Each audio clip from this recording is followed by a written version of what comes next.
Withdrawal of all heavy weapons, unimplemented by Russia. Allowing OSCE monitoring, unimplemented by Russia. All-for-all political prisoner exchange, unimplemented by Russia.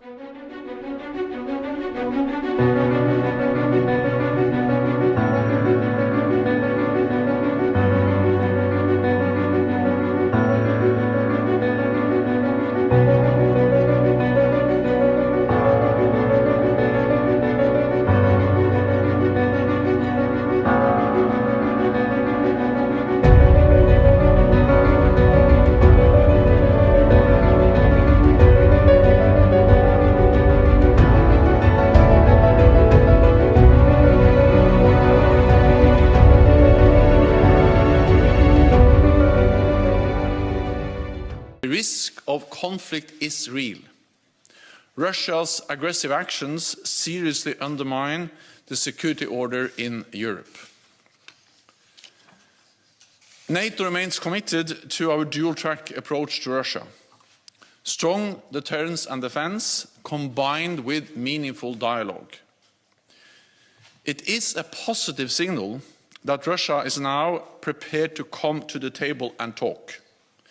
Because when tensions are high, dialogue is even more important.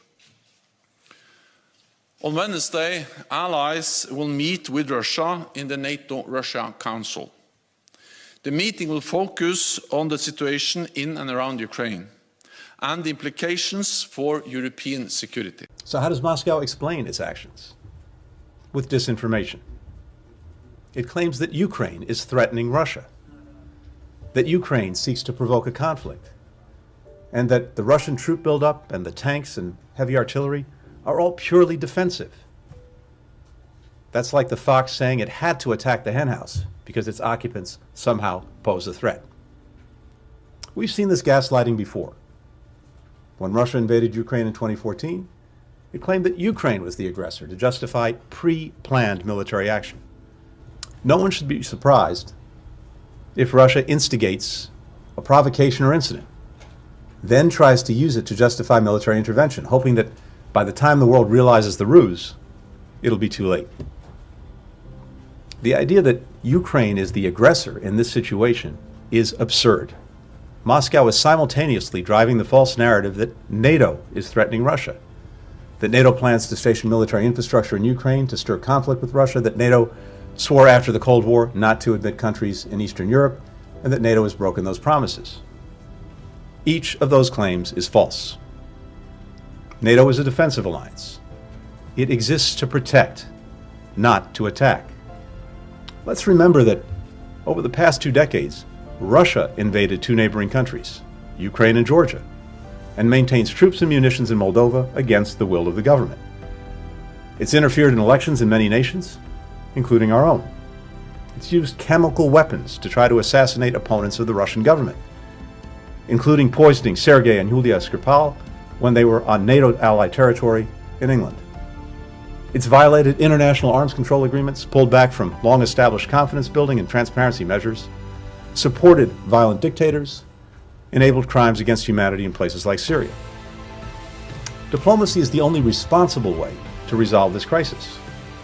We are fully committed to meaningful, reciprocal dialogue with Russia, just as we're fully committed to consulting and coordinating with our allies and partners, including the European Union, in all our discussions in all formats. We would far prefer a diplomatic path and a diplomatic solution to a crisis that Russia has brought forth. Our goal is to have a relationship with Russia that is predictable and stable, so that we can cooperate when it's in our mutual interest and address our differences with an open and frank dialogue. It'll be very difficult to make actual progress if Russia continues to escalate its military buildup and its inflammatory rhetoric. And we've been clear with Russia about what it will face if it continues on this path, including economic measures that we haven't used before, massive consequences.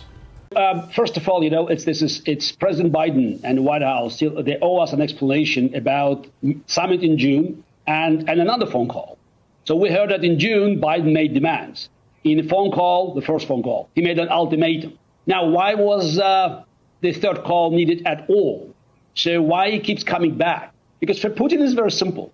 Putin's main goal was the call itself. What they talked about was irrelevant because it showed to Putin's gang that Putin was in charge. He's a big boss negotiating with the biggest boss, the president of the United States. Yeah, and then you have to look at the way Russian state media presented the call. Putin negotiating the fate of Ukraine, a sovereign nation Putin is currently invading. And again, let's stop talking about if Putin invades Ukraine. Putin has been invading Ukraine. He launched the aggression 8 years ago. And right now, I don't understand how you can talk to Putin at all without NATO allies and Ukrainians in the room. So Gary, what should Biden have done? Americans keep talking about sanctions. So why these sanctions not in place? So sanctions Putin's closest oligarch buddies, the ones who helped him build his police state while living in luxury in Europe and the United States. Seize their assets, kick them and their families back to Russia, and then Putin will listen. And of course, you have to cut out Putin's Russia from every international organization they abuse and corrupt, like Interpol, the Council of Europe, debt markets, financial markets. Let's agree that Putin Russia is a criminal state making war in Europe and treat them